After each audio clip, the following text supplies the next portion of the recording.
¿Qué tal? Buenos días. ¿Cómo debe lucir ese acuerdo fiscal del que tanto se está hablando recientemente? De eso hablamos hoy en República.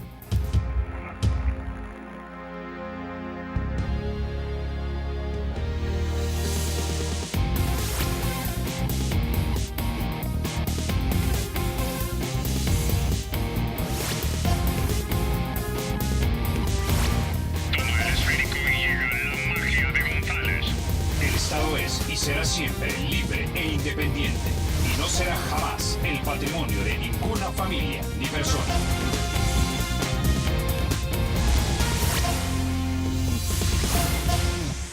Bueno, sin mayor preámbulo, vamos a introducir a nuestros invitados esta mañana. Nos acompaña el maestro Rafael Lemus, él es asesor del Partido Arena en la Asamblea Legislativa. También nos acompaña el maestro Carlos Pérez, él es economista de Funde. Y también nos acompaña mi querida Mariana Belloso, colega muy querida de la prensa gráfica. Bienvenidos a República. Gracias, buenos días. Bueno, quisiera que iniciáramos nuestra discusión escuchando lo que dijo el presidente Salvador Sánchez Serén el día de ayer cuando fue al ENADE, al Encuentro Nacional de la Empresa Privada. Escuchemos. Estimados empresarios, la economía nacional atraviesa por un buen momento. Como gobierno continuaremos implementando medidas para consolidar nuestros avances que son reconocidos por organismos internacionales como el Banco Mundial. Ahora debemos sumar voluntades, porque está demostrado que es posible ponernos de acuerdo en temas tan importantes para el país como generar más y mejores empleos. Bueno, maestro Carlos Pérez, ¿está atravesando la economía un buen momento, como dice el presidente Sánchez Serén? Gracias, Carlos. Buenos días. Bueno, la verdad, los indicadores de actividad económica están mostrando tasas de crecimiento normales, podemos decirlo así, para los últimos años. No tenemos una economía pujante como todos desearíamos, pero tampoco está cayendo, que eso es lo importante. Ahora, hay signos que uno ve todos los días que pueden darnos esperanzas de que en el mediano plazo sí vayamos a tener tasas de crecimiento más agradables para todos. Como lo podemos ver, hay bastante movimiento en la construcción corporativa, construcción comercial, y eso es bueno. Pero sí, digamos, es bueno ser optimistas, pero tampoco pasarnos a decir que la economía está en su mejor momento. Tenemos que trabajar mucho y algunas situaciones que se han dado en las últimas semanas pues son un empuje positivo hacia esas tasas mayores de crecimiento que necesitamos. El lograr acuerdos, que digamos es un tema muy importante, que nos ha tenido frenado durante mucho tiempo, quizá eso es muy bueno. Y bueno, la reforma de pensiones, por ejemplo, la posibilidad de lograr un acuerdo fiscal de más largo alcance, eso generará confianza y va a permitir que el país sí tenga esas tasas de crecimiento que necesitamos para lograr un estado mayor de desarrollo. Ahora, maestro Rafael Lemus, le reitero también la pregunta a usted. ¿Está la economía atravesando un buen momento? Yo creo que no hay un cambio significativo en la parte real, o sea, seguimos creciendo bajo, lento, que no nos permite dar respuesta a las demandas de empleo. Siempre se está quedando entre 50 y 60 mil personas sin oportunidad de empleo y les toca la opción de informal, migrar o otro tipo de situaciones no de empleo, ¿verdad? Entonces, además, yo creo que no puede uno decir que pasamos un buen momento cuando hace un par de meses aquí hubo un impago por el mismo gobierno del FMLN. Eso es una contradicción. Lo otro es que ese mismo impago es reflejo de un deterioro continuo de la gestión fiscal que vino perdiendo confianza, credibilidad. Y ojo, es un tema de que desde el 2009 para acá se ha deslizado más de 6 grados la calificación de riesgo y han ido apuntando en cada momento la debilidad fiscal de crecer lento, como seguimos creciendo, del déficit fiscal sin medidas para atajarlo.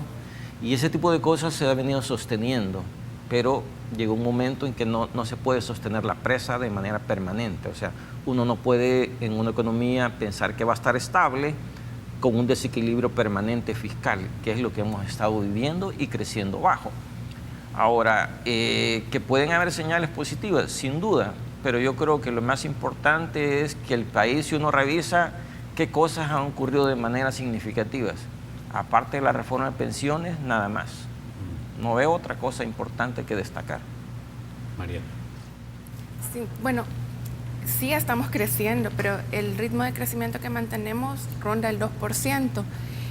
Hay cálculos basados en experiencias de países con economías parecidas a la de El Salvador, que te dicen que para que un país pueda duplicar su PIB por habitante, su PIB per cápita, tiene que crecer por lo menos un 6% anual por 20 años.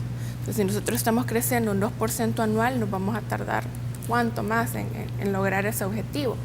Y el tema es que a veces cuando hablamos de crecimiento económico lo vemos como muy astral, muy lejano a mí, pero eso nos está afectando a todos. No crecer suficiente afecta también las posibilidades de desarrollo que tenemos en el país, posibilidades de que el gobierno, el Estado tenga más recursos para invertir en salud y en educación. Y lo hemos estado viendo, por ejemplo, en el diseño de los presupuestos. El del próximo año trae recortes, por ejemplo, en educación, cuando uno de los objetivos que había al principio de esta administración era que se aumentara la cantidad de recursos que van a ir para educación pública, y no está pasando. El Estado tiene esta responsabilidad de canalizar recursos para que su población tenga acceso a servicios que no puede pagar de manera privada, por ejemplo, que los más pobres tengan acceso a educación de calidad, de salud de calidad. Y nuestros gobiernos no han tenido esta holgura, digamos, esta capacidad de mandar recursos para estas áreas, porque nuestro país crece poco, y como nuestro país crece poco, también tributariamente estamos por debajo de lo que deberíamos de estar. Ahora, Mariana, me llama la atención ese dato que tú nos acabas de informar, 6% durante 20 años, pero ¿qué economías están creciendo al 6% en los últimos años? Y vamos incluso a la historia de El Salvador, 20, 30, 40 años. Muchos hablan de los idílicos de años 60 en este país. Yo creo que si a lo sumo crecimos 5 y pico por ciento, fueron 2 o 3 años, sí, a lo sumo. Sí. Es decir, tampoco nosotros tenemos un historial de crecimiento sostenido a 5 o 6%. No, y de hecho creo que en la historia reciente, cuando tuvimos un mayor acelerón económico, fue para la reconstrucción en la posguerra, pero de ahí para allá no hemos tenido crecimientos altos. Y acá siempre decimos que nos han traído fórmulas de todos lados, nos han recetado reformas estructurales, el mismo tema de cuando se privatizaron los servicios públicos, muchos de los servicios públicos, eran recetas que se nos daban para acelerar nuestro crecimiento, y finalmente no pasó. Acá se ha invertido mucho para averiguar por qué El Salvador no crece, se han hecho diagnósticos, estudios. Bueno, la administración Obama hizo un acuerdo con El Salvador, y el punto de partida fue por qué no crecemos. Y creo que dos de las grandes conclusiones que había era que porque tenemos baja productividad y por el tema de la inseguridad. Pero se dice fácil, pero ¿cuáles son las causas y cuáles son las posibles soluciones para estas dos cosas? Son cuestiones bien complejas. O sea, ¿por qué no somos productivos? Y allí se iba desde temas como lo que insisten mucho los empresarios, el clima de negocios, hasta particularidades específicas de nuestra economía, de nuestro aparato productivo. Tampoco es que aquí todos los empresarios meten hasta el último centavo en nuestra economía. Sabemos que acá se va mucho dinero para afuera. Y también está por el otro lado el tema de la inseguridad, que tampoco hemos sido capaces de afrontarlo, pero que cuando vemos también la experiencia de nuevo de otros países, después de una guerra como la que nosotros tuvimos, siempre hay un periodo complicado en el tema de seguridad. Ahora creo que de nosotros depende que ese periodo complicado pueda ser nada más un paso más, una transición hacia lo que nosotros queremos ser como país, o que de verdad se nos convierte en un problema ya de largo plazo. Ahora, maestro Carlos Pérez, yo no veo, digamos, imposible, pero sí improbable que crezcamos a 6%. Pero ¿qué deberíamos hacer si nosotros quisiéramos, por lo menos seriamente y con toda rigurosidad, apuntarle a ese nivel de crecimiento? La verdad que crecer a 6% en un plano a largo plazo no es imposible, pero sí, en las condiciones que está el país, como lo dice Mariana, es un poco difícil. Nosotros estamos arrastrando una larga historia de baja productividad, de instituciones deficientes que son la clave para el desarrollo. Y bueno, en la medida que el país comience a fortalecer a estas instituciones, es que se puede lograr ir creciendo, ir aumentando esa tasa de crecimiento poco a poco en el tiempo. Hay países que lo han hecho. Bueno, Panamá es un ejemplo de ello, Perú, Colombia, que son economías que hoy en día están muy bien, pero que le han apostado mucho al fortalecimiento de las instituciones. En el caso nuestro, hay algunos intentos, algunas iniciativas de fortalecer las instituciones de la democracia, por ejemplo. Precisamente una de las propuestas importantes que NADE hizo ayer era eso, fortalecimiento de instituciones. y las instituciones que son pilares de un sistema democrático, como es el sistema de justicia, el sistema electoral, la Fiscalía General de la República, que son, digamos, los garantes de que un sistema funcione bien. Ahora, en la medida que vayamos mejorando estas y otras instituciones políticas y económicas del país, entonces se va a generar la confianza que necesitan los inversionistas para invertir su dinero acá en el país. Y no solo los locales, sino también los inversionistas extranjeros. Porque ese es un problema muy serio. Una cosa es un discurso de que la economía está creciendo, que está pujante, pero otra cosa es lo que los inversionistas ven, lo que los inversionistas perciben, lo que los inversionistas reciben todos los días cuando salen a vender, cuando salen a la calle. Eso no se refleja en ningún discurso. Entonces, solamente va a generarse confianza cuando el inversionista perciba de que el país tiene un clima de negocios amigable, y en ese momento sí la inversión va a venir. Y se va a generar esas tasas de crecimiento que necesitamos, se va a generar inversión, se va a generar empleo, y entonces sí vamos a poder crecer, qué sé yo, en unos 5 o 10 años a tasas mayores al 4 y 5%. Y luego está el reto de mantenerlo de manera sostenida, porque, o sea, no basta con crecer 3 años, como lo que pasó en la primera mitad de los 90. Fue un crecimiento, un rebote de toda la destrucción que se hizo en la década de los 80. Muy bien, pero luego la economía volvió a caer a los niveles históricos. Y si hacemos una revisión de los últimos 40 años, como tú decías, no hemos crecido más allá del 2% en 40 años. Ahora, el problema también está en que nos conformemos con ese crecimiento, como lo hacen, digamos, las autoridades económicas del país. Estamos creciendo por arriba del crecimiento potencial, que como ya 40 años tira 2% el promedio, ese es el crecimiento potencial. Pero esa tasa de crecimiento no nos va a sacar de nada en este país. Entonces, maestro Rafael Lemus, ¿qué tenemos que hacer para crecer a por lo menos el 4%? Que aún así, de acuerdo a lo que ustedes mismos me están diciendo, sería insuficiente. Claro. A ver, yo creo que en adición a lo que ellos han apuntado, que el esfuerzo es la parte institucional, que esa es una área. Otra es un esfuerzo significativo en la parte de educación. Hay que transformar el sistema de educación, hacer inversiones fuertes. Hay un montón de temas que en el país ni por cerca los estamos tratando en materia de educación, cómo aumentar esa productividad que decía Mariana. El otro tema es infraestructura. O sea, es reconocido que los países que crecen también tiene que haber una inversión fuerte en infraestructura. Ojo, no tiene que ser necesariamente de gobierno, puede ser privada. Y hay un tema importante que es muy particular de Salvador, y es el tema del control territorial. Hacer negocios, hacer inversiones con el control territorial de pandillas es un desafío y es un reto importante del país. Cada vez se reconoce que hay más control de las pandillas que del gobierno o de los grupos ciudadanos. Y eso es necesario revertirlo, porque uno lo ve a nivel de las comunidades, a nivel de las colonias, a nivel de los barrios. Nadie, creo yo, de manera importante está progresando con sus tienditas, sus supercitos, puntos de venta, si las pandillas te están controlando qué puedes vender y qué no, o cuánto tenés que darles de tus ventas. Y así se está extendiendo, ¿verdad? Y ojo, las pandillas están incluso tocando ya multinacionales. Hace poco en Guatemala, el fin de semana pasado, hubo un problema con una de las compañías multinacionales de telefonía que tuvo que frenar la colocación de venta de detalle personal, ¿verdad? Entonces, es un problema que está tocando inversiones ya no solo en el territorio de los pequeños, sino a todos. Entonces, el país tiene un problema. Para desatar más crecimiento, no es suficiente mejorar las instituciones, sino tiene que hacer eso más invertir fuerte en educación, fuerte en control territorial, fuerte en infraestructura y además meterse en las cadenas de valor mundiales. O sea, la tarea es titánica. Y el problema es que si uno revisa, ponte los últimos 15 años, no hemos hecho cosas importantes en eso. Ok, como decía, vamos a la pausa. Cuando regresemos hablamos de esa receta que nos han dado los países amigos. Ellos han hablado acerca de ingresos, egresos y también modelo económico.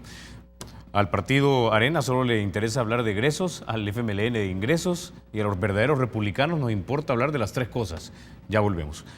Antes de eso, déjeme contarle que el Banco Promérica de El Salvador cuenta con 44 puntos de atención en todo el territorio nacional. Tiene más de 100 cajeros, tiene 7 kioscos y 69 corresponsales financieros. Para más información, usted puede llamar al centro de contacto al 2513-5000 o síguelos en el Facebook como Banco Promérica El Salvador. Ya volvemos.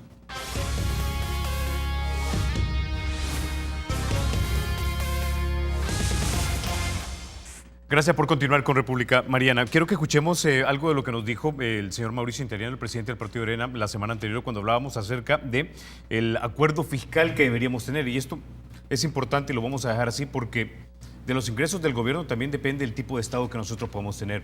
Vamos a hablar de eso cuando escuchemos lo que diga Mauricio. Escuchémoslo.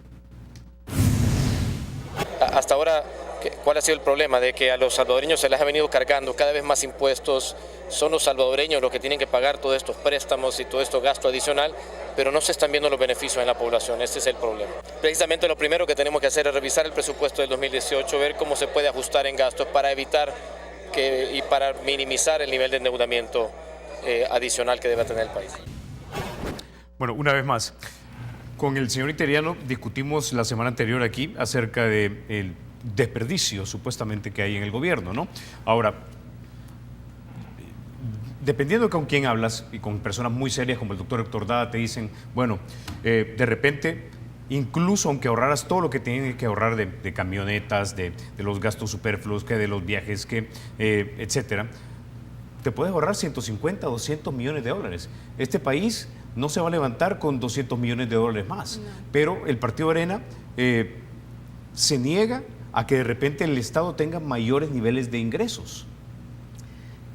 Bueno, quizá veamos el contexto, el momento. Yo sí veo un avance en cuanto a que tanto el gobierno del FMLN como Arena reconocieron y dijeron, no, sí necesitamos un acuerdo fiscal.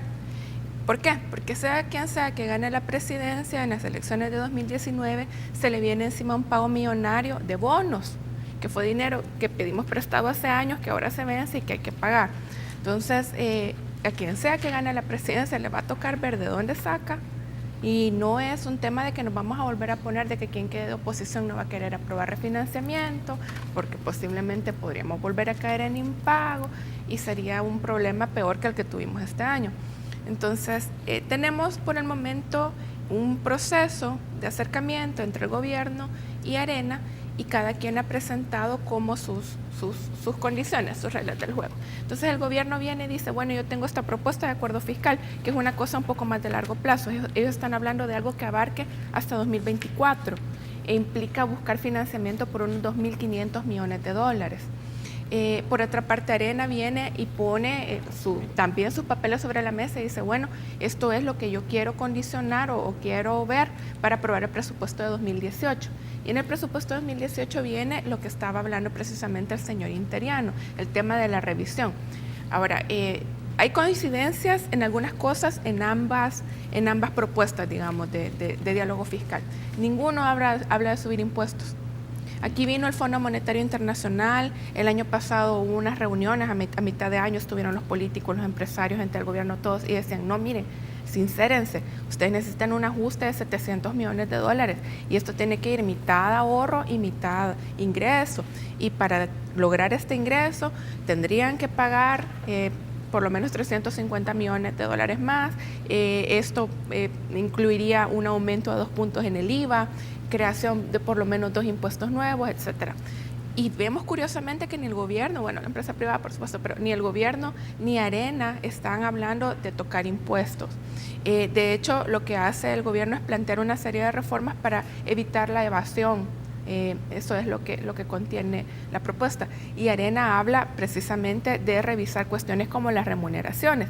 Y hay un punto en la propuesta de Arena que es como bien curioso. Habla de cumplir el fallo de la Sala de lo Constitucional que se pronunció por el presupuesto de este año. Y ahí es casi que revisar con lupa, por ejemplo, el tema de los salarios en el sector público.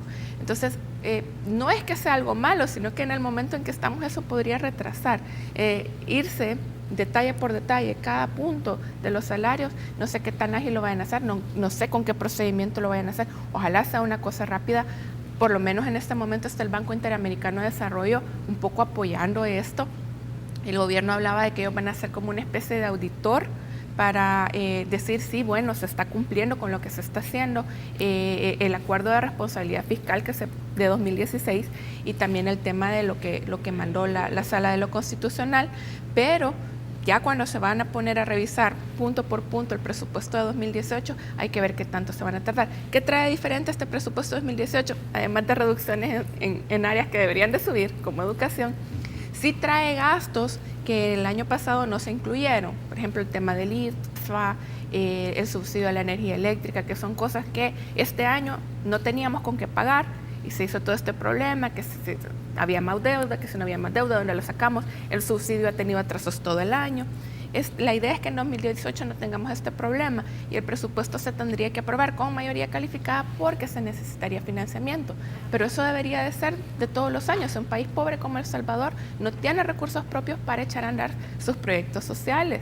Y ya hablábamos de que el papel del Estado es ser canalizador, ser esa herramienta de redistribución, la política fiscal, para que le lleguen los servicios a la gente más necesitada. Con ingresos propios, como estamos ahorita, no lo vamos a hacer. El financiamiento es necesario. Ahora hay que ver para qué nos estamos endeudando, para qué nos hemos estado endeudando. Entonces yo sí creo que es importante ver a ambas partes, tanto la parte de ingresos como la parte de gastos, pero a cómo están planteadas las negociaciones en este momento, sin tocar impuestos, sin un impuesto a la propiedad, por ejemplo, que era una de las propuestas, y cuando la parte del gasto va a esta revisión bien milimétrica de cosas como los salarios en el sector público, en lugar de ser algo más amplio, como por ejemplo el tema de los escalafones, frenar las contrataciones, que los salarios queden congelados como están, que no haya aumentos. Esas eran cosas más amplias que permitían sí un nivel por lo menos de no mayor crecimiento del gasto y que podían hacerse de una manera más ágil sin atrasar el proceso de aprobación del presupuesto. Pero tenemos que ver cómo va. Ahorita las negociaciones o las pláticas están muy a puerta cerrada, no tengo suficientes elementos para decir lo están haciendo bien, lo están haciendo mal. Simplemente es lo que vemos, lo que se nos ha compartido públicamente es esto: las reglas del juego del gobierno, las reglas del juego de Arena, ninguno toca impuestos y el gobierno sí se mete un poco más a endurecer las leyes para la cobranza de los tributos. Ahora, maestro Rafael Lemus, y eso es lo que de repente a veces nos resulta frustrante a los que no estamos casados ni con una ni con otra opción.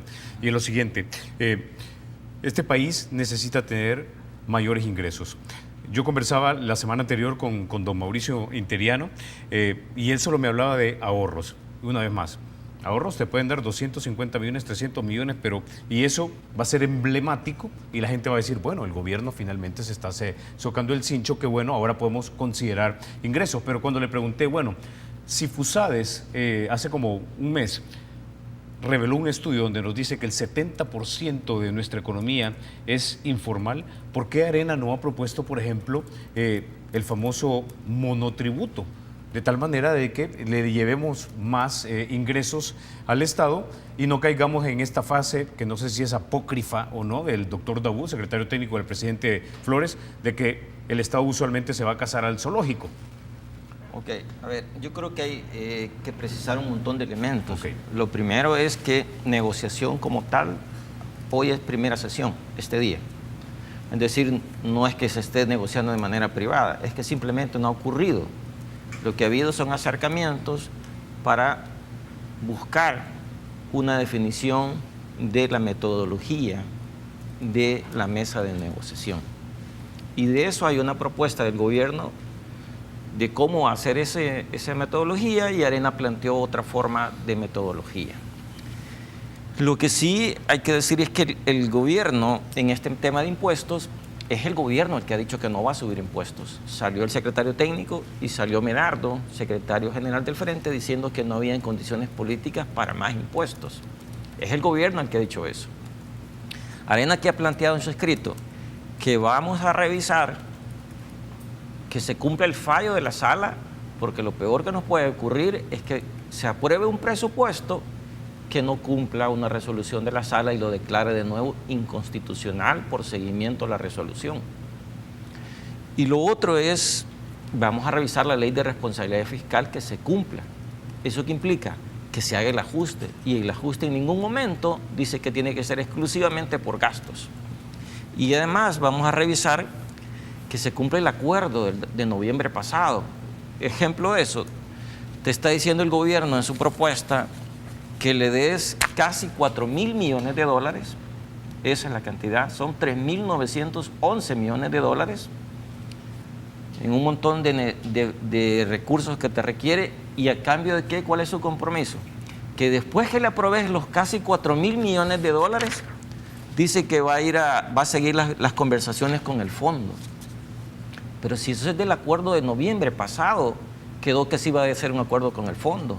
Entonces no tengo que darle 4.000 millones de dólares para que vaya a conversar con el fondo. Eso es una propuesta de no acuerdo. Si yo planteo en la mesa eso, es una propuesta de no acuerdo. O si tú lo quieres ver decente, una propuesta extrema en la cual tú me aprobas 4.000 millones de dólares hasta para cosas absurdas como un apoyo presupuesto del 2019 de un presupuesto que no existe y que tampoco hemos revisado el del 2018. Entonces nosotros que hemos dicho, no, miren, tampoco vamos a hacer eso, vámonos por partes, no hagamos de esto un gran drama y vámonos a las cosas más puntuales y de urgencia. ¿Qué es lo que urge? El presupuesto de 2018. Pero entonces hagamos la tarea y hagámosla correctamente, que es revisar los gastos, y tenemos casi un mes de haberles pedido un requerimiento de información de 30 puntos y hasta la fecha no nos han dado nada. Entonces el ritmo de la urgencia no lo llevamos nosotros. Si al gobierno le interesa que este proceso avance, lo primero que entregue la información. Y dos, que marquemos una dinámica de trabajo que apunte a avanzar en la tarea. Y la tarea no es fácil, porque sí es compendiosa, que es meterse a revisar gastos, pero queremos hacerlo bien. Ejemplo, pregunta, después de todo aquel relajo de las acciones de la INE, ENEL, que pasaron a propiedad del gobierno, pregunta, ¿eso ya se pasó al Estado, como prometieron? ¿Ya es posible auditarlo? ¿Ya sabemos de esa caja negra cómo se mueve ese dinero? No. ¿Qué dice la resolución de la sala respecto de las plazas? Habla de todo el sector público, que se frene ya eso, porque es parte del problema. Porque eso crea el desequilibrio del artículo 226 de la Constitución del equilibrio presupuestario. Y para evitar eso dice que se frenen las plazas. ¿Qué lleva el presupuesto? 2.500 nuevas plazas. La sala deja salvedades en seguridad, educación, salud y cosas de emergencia. Pero seguridad llegó a la Asamblea y dijo que lleva 0 nuevas plazas. Y así podemos ir con nosotros. Entonces, te digo, si le quieres dar estabilidad al país, tienes que hacer las cosas bien. ¿A qué me refiero con bien? Aprobar una ley del presupuesto, que no vaya alguien a la siguiente semana a ponerte un recurso de seguimiento y ahí se te cae por inconstitucional. Bueno, como decía, vamos a la pausa. Cuando regresemos, maestro Carlos Pérez, quiero saber cuál es su opinión acerca de tanto lo que ha dicho tanto Mariana como el maestro Rafael Lemus. Ya volvemos.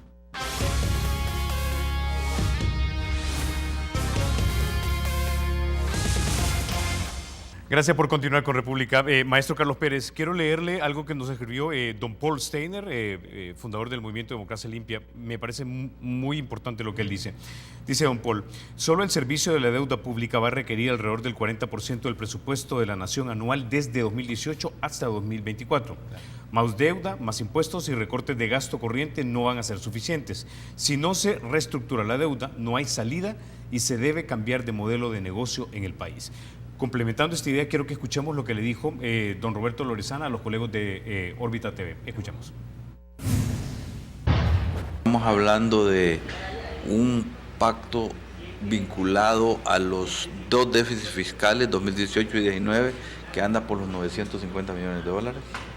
Y de 2019 al 2024 estamos hablando de un vencimiento de bonos que anda alrededor de los 2.500 millones. O sea, en general estamos hablando de 3.500 millones de dólares para asegurar predictibilidad por lo menos por unos 7 años. Eso sería en préstamos y por supuesto que la idea es que la Asamblea haga las autorizaciones y que las emisiones se hagan en el momento en que las emisiones del próximo gobierno hasta que esté instalado el próximo gobierno. Carlos Pérez. Gracias.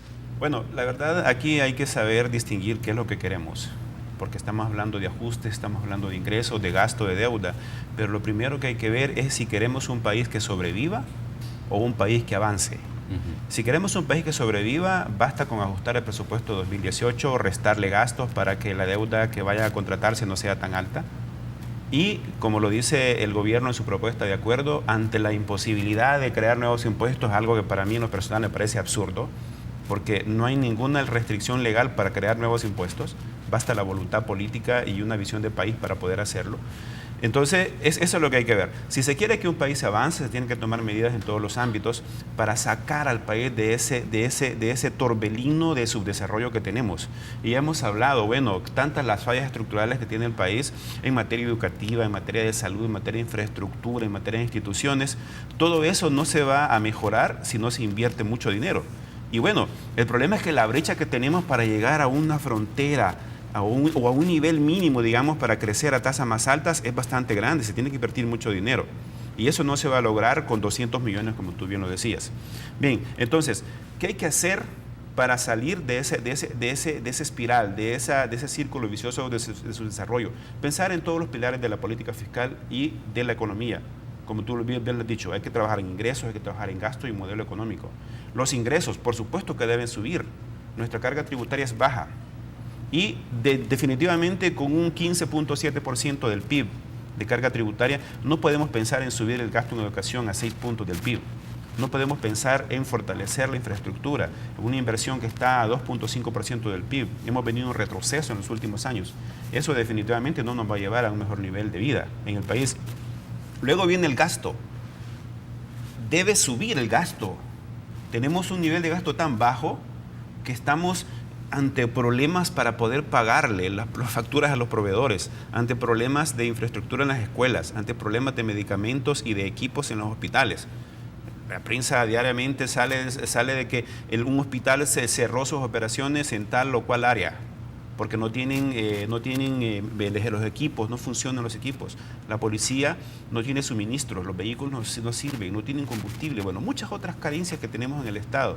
Entonces, hay que aumentar el gasto en el desarrollo económico, pero sí tiene que hacerse con eficiencia, porque un problema serio, y eso sí hay que decirlo muy bien, es que el Estado es ineficiente para gastar. Y es por eso que se cuestiona mucho el tema de las remuneraciones, el tema del gasto en bienes de consumo, que, bueno, en términos agregados es bajo, como lo he dicho, pero sí es muy ineficiente. Entonces, lo que hay que hacer es gastar más, pero gastar mucho mejor. Eso es lo que hay que hacer. Reduciendo más el nivel de gasto no vamos a lograr salir de nada. Sí, podemos hacer, como decía en un principio, que el país sobreviva con un nivel de déficit bajo. Como por ejemplo en 2017, si nosotros revisamos las cifras publicadas por el Banco Central hasta el mes de septiembre, el Estado tiene superávit. Y haciendo un ejercicio aritmético para el cierre de ejercicio, vamos a tener un déficit de 1.8% del PIB. Si se siguiera con la lógica que se está gastando este año. Por reducción de la inversión. Exacto. No podemos estar exacto. así. Entonces, bien, cualquier persona que vea esto en el exterior va a decir, El Salvador está en un esfuerzo de disciplina fiscal porque ha bajado el déficit del 4% a más o menos un nivel de 2%. Pero cuando ya vemos lo que está dentro de eso, nos damos cuenta de que eso no está bien, porque el Estado no está gastando en lo que debe gastar. Y no está gastando en lo que debe gastar porque no tiene dinero. Y es ese dinero que, como decía Rafael, es el mismo gobierno el que ha dicho que no quiere subir impuestos. Y ahí es completamente de acuerdo. El poner en esa propuesta de acuerdo que existe una imposibilidad para crear nuevos impuestos o aumentar los que ya están, eso es algo irreal. No es cierto. Si queremos que el país avance, que el país llegue a estados mayores de desarrollo, se tiene que aumentar las tasas de los impuestos. Obviamente, hacer una revisión para que el sistema sea equitativo, neutral, eficiente. Combatir la evasión fiscal, y eso implica mejorar la eficiencia recaudatoria, cosa que no se va a lograr, por ejemplo, con las propuestas que hace el Estado en esta propuesta de acuerdo. Las medidas administrativas que están ahí ya están incluidas en las leyes actuales. No se necesita más. Lo que se necesita es fortalecer la eficiencia, que la administración tributaria sea eficiente, sea independiente y sea fuerte, para que los contribuyentes cumplan con su deber de pagar impuestos y de una forma tal de que el Estado pueda reunir los recursos suficientes para poder sobrevivir.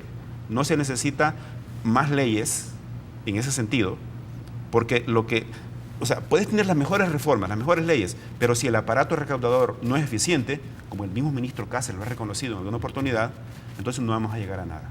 Ahora, maestro Rafael Lemus, Yo entiendo una vez más, y aquí creo que muy pocos salvadoreños estarían en desacuerdo con esta posición del Partido Arena de que hay que limitar, digamos, el gasto superfluo, pero creo que hemos coincidido aquí de que eso no te va a dar una gran cantidad de recursos tampoco, 250, 300 millones a lo sumo. Ahora, dependiendo de quién le crea a usted, la cantidad de dinero que el Estado deja de recaudar en conceptos de evasión y elusión son entre 900 a 1.500 millones de dólares. En la Asamblea Legislativa están estancados algunos proyectos de ley, como el del cobro administrativo. El ministro Cáceres aquí ha venido conmigo y me ha dicho, mire, lo que pasa es que yo no tengo más herramientas para poder cobrar. Y si no puedo cobrar, entonces tampoco el Estado puede tener más ingresos. Entonces la pregunta es si Arena también va a poner su boca donde están sus ideas, o sus votos donde están las ideas. A ver, mira, te repito, la posición por escrito que el partido ha entregado es clara: revisar la ley de responsabilidad fiscal, su cumplimiento, y ahí es ajuste de 3 puntos por el lado de ingresos y de gastos, ver la resolución, etcétera. Y ayer incluso tuvimos una reunión interna en la cual se vertieron algunas de las ideas que estoy escuchando, como el lado del monotributo, se discutió internamente, lo de eso de las medidas administrativas que quiere el gobierno y de entrada, ¿cuál es la posición? No nos negamos a nada de eso. Lo que sí es que se respete el debido proceso y el marco constitucional. El problema de los marcos que llevó el gobierno es que totalmente violaban preceptos del debido proceso. O sea, era un poco así como lo que ocurre con la extinción de dominio, que tú vas primero contra los bienes y después ves si hay delito o no hay delito. Era lo mismo llevado eso al tema tributario. O sea, yo te entiendo cuando tú creas esa ley para andar persiguiendo narcotraficantes, pero ese no es el caso. O sea, este es un tema de administración tributaria. Si se hace todo dentro del marco del debido proceso, no tenemos ningún problema de acompañar todas esas iniciativas. Tampoco tenemos ningún problema con el monotributo. Es más, ya hay presentadas iniciativas de monotributo por el sector privado, por ANEP, y también por gente de Arena en el pasado.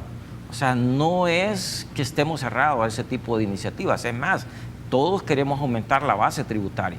Es parte del problema del país, de lo que tú hablabas del 70-30, 70 de informalidad. Entonces tratemos de perseguirla. Dentro de esa informalidad hay un grupo que sí puede ser sujeto de tributación.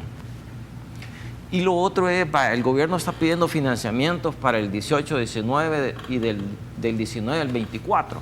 Mira, eso tiene sentido discutirlo si tú tienes una trayectoria de ajuste y de estabilidad de las finanzas públicas, o sea, que estés siguiendo una trayectoria de horizonte de mediano plazo, que eso fue lo que el Fondo Monetario construyó el año pasado, y de ahí salió el tema de la magnitud del ajuste de 3 puntos y la gradualidad en el tiempo. Pero en el país no hemos hecho ni ese 3%, ni hemos hecho gradualidad de ajuste en el camino, y si no, yo les pregunto, díganme cuáles son los impuestos que han subido en el 16, 17, ¿cuáles son los impuestos que se han subido? Ninguno. Díganme cuáles son los gastos que se han recortado así de manera importante. Tampoco. ¿Se han quitado plazas? No. ¿Se han congelado las plazas? No. ¿Qué es lo que he visto yo de ajuste?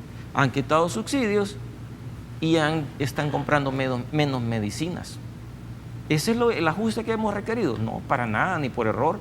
Al contrario, queremos buscar espacios fiscales para que se gaste más, como decía Carlos, pero que se gaste más en cosas sustantivas, medicinas, cosas que de plano la población necesita, educación. Hay escuelas que no hay que entrar en detalles, pero no tienen techos, no tienen para hacer las necesidades, la infraestructura mínima no la tienen.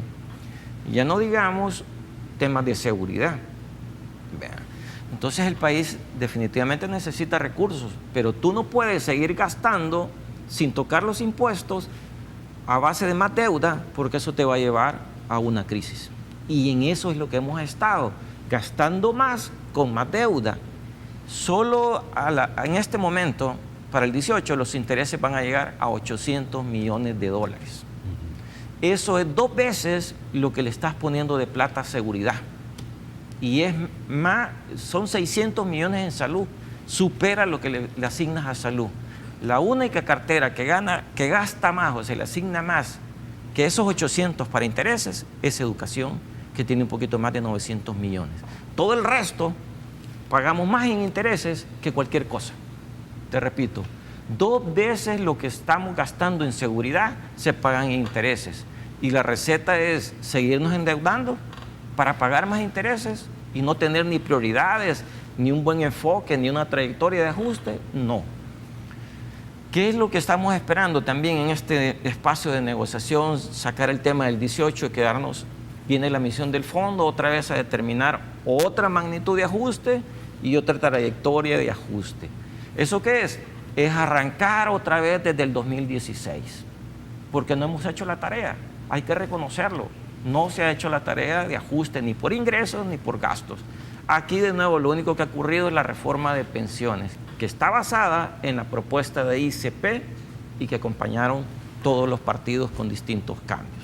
Eso es lo único que ha ocurrido en el país. Lo demás son pequeñeces. Pero Arena tampoco está planteando que aumenten los impuestos y no sé si acompañarían si hubiera una propuesta del gobierno para aumentar impuestos. Antes de que continúes, Mariana, quiero solo responder rápidamente. El que está gobernando, el director de las finanzas públicas, es el gobierno. La oposición no le toca la tarea de andar proponiendo impuestos. Eso no es correcto, Pero no es lo normal. Como dicen los gringos ahí, we're gonna agree on disagreeing, mi querido maestro Rafael Lemus, porque yo no estoy completamente de acuerdo de eso, y eso fue de hecho algo de los cuestionamientos que yo le hice a don Mauricio Interiano la semana pasada, que me parecía que la oposición debería no solamente denunciar y de repente oponerse, pero también proponer. Pero bueno, eso digamos que es objeto de otra república. Quiero que escuchemos lo que me escribe el ministro Cáceres, y me dice lo siguiente. Tiene razón, dice el maestro Carlos Pérez, se necesitan más impuestos para llegar al 17% de la carga, pero los más políticos de ambos signos no lo permiten por las elecciones. Nos conformamos, dice, con el combate a la ilusión y a la evasión. Pero vamos a este punto también. Asumiendo que tuviéramos el consenso político para tener más impuestos, lo que a mucha gente no le cuadra en este país es que lo que se agranda es la planilla del gobierno, que no te dan mejores servicios y que aparentemente lo que se recompensa o se compra son lealtades políticas partidarias, pero la gente no tiene mejores servicios. Exacto, por eso se hablaba de una convergencia de medidas. Por un lado, la revisión del gasto, y yo te decía, o sea, cuestiones generales, congelamiento de plazas, congelamiento de salarios. Bueno, hay una propuesta del Fondo Monetario también en el tema de los escalafones, y son temas que son muy impopulares, porque cuando uno habla de tocar escalafones, por el lado del gasto, cuando se habla de aumentar impuestos por el lado del ingreso, son medidas muy, muy, muy impopulares. Entonces es bien difícil que uno de los dos partidos grandes se quiera echar el costo político, sobre todo con unas elecciones a la puerta, por un lado. Por otro lado, tenemos también el tema de las negociaciones fiscales, que no son una cosa de hoy. O sea, esto viene desde antes. En algún momento el Banco Mundial estuvo acompañando el proceso previo incluso a la aprobación de la reforma de pensiones que tuvimos. O sea, no es que ahora de repente nos vamos a reunir. No, vienen hablando de lo mismo desde hace años. Entonces yo creo que ya no se vale decir, no, es que estamos empezando. No, esto es una cosa que ya nosotros como ciudadanía deberíamos haber pedido resultados desde hace tiempo, pero no avanzamos porque tienen estas posiciones tan duras y no se sinceran. Un ejemplo de esto, los 4.000 millones que está pidiendo el gobierno, no los están pidiendo para ellos. O sea, creo que son 650 millones, sí, para 2018 y 500 millones para 2019, fortalecimiento para el presupuesto. Porque ya sabemos que nuestros presupuestos no nos alcanzan, no lo alcanzamos a cubrir. Ahora sí, posiblemente la posición puede ser, está bien, necesitamos este dinero adicional, pero gastémoslo correctamente. O sea, nos indignamos de ver a nuestros funcionarios, aunque sea simbólico, dejarlos de ver volando en primera clase, dejarlos de ver en esas camionetas que tienen 4 o 5 guardadas un solo funcionario, dejar de ver ese montón de plazas que de repente uno va. Bueno, ANDA es una de las instituciones que más nuevas plazas generó en el presupuesto 2017, y uno va y ni siquiera se pueden poner de acuerdo entre ellos para resolverle un problema a un usuario del servicio. Entonces, todas esas son cosas que a lo mejor, como decía Carlos, viéndolos agregadamente no tienen mucho valor, pero para la ciudadanía tendrían mucho valor ver que hay un esfuerzo de no derrochar, por un lado. Y por el otro, dentro de este mismo tema, los 4.000 millones que se requieren de aquí a 2024, esto no le va a beneficiar solo a este gobierno, le va a beneficiar al que viene. no es que le va a beneficiar, sino que le va a evitar un problema mayor a todo el país. O sea, tenemos que reconvertir esa deuda. ¿De dónde vamos a pagar nosotros 950 millones en bonos? ¿De dónde lo vamos a sacar? O sea, realmente lo que se necesita y lo que hemos hecho como siempre es tirar el problema más adelante, refinanciar, hacer una emisión de bonos más a largo plazo, porque no tenemos mayores opciones. Los préstamos de apoyo presupuestario sí las podemos conseguir con los organismos multilaterales. Creo que dentro de la propuesta de gobierno había también un par de préstamos que se han quedado estancados de este año. Esa es negociación aparte, pero definitivamente creo que a estas alturas negarse que haya un acuerdo fiscal para cualquiera de los dos partidos que tienen posibilidad de ganar la presidencia en 2019 sería como pegarse un balazo en el pie, porque cualquiera de los dos que se sienten en esa silla va a tener que pagar esos 950 mil millones en 2019. Otros vencimientos en 2000, bueno, como dice la propuesta de aquí a 2024, hay un montón de vencimientos que ¿de dónde? Si ahorita no tenemos para pagar 50 millones de dólares de un subsidio. Entonces yo creo que sí, es importante sincerarse, hablar las cosas como son y ya pasar de ese plano, porque lo que nosotros observamos, por ejemplo, yo hablo aquí como periodista, ellos son analistas, yo soy periodista, pero lo que nosotros observamos es que en lo privado hay un nivel de discusión y se habla de ciertas cosas, y en lo público cada uno maneja otro tipo de discurso más acorde a lo que a sus simpatizantes les puede agradar, ¿verdad? Por ejemplo, la gente del FMLN que sabe del tema de finanzas públicas y todo esto, en las reuniones privadas mantienen un tipo de discurso. Bueno, tenemos posiciones sinceras como la del ministro de Hacienda. El ministro de Hacienda dice, sí, necesitamos más impuestos, pero en las propuestas concretas del Ejecutivo dice otra cosa.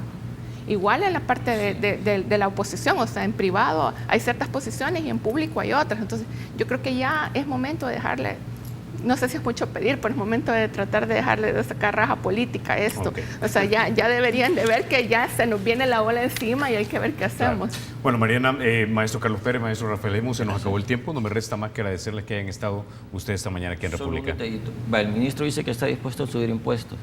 ¿Por qué no ha llevado esas iniciativas de ley de reformas de impuestos o de nuevos impuestos a la Asamblea? Ok. Ya queda planteada la pregunta, don Charlie. Tiene que venir a República, no solo me escriba por el WhatsApp.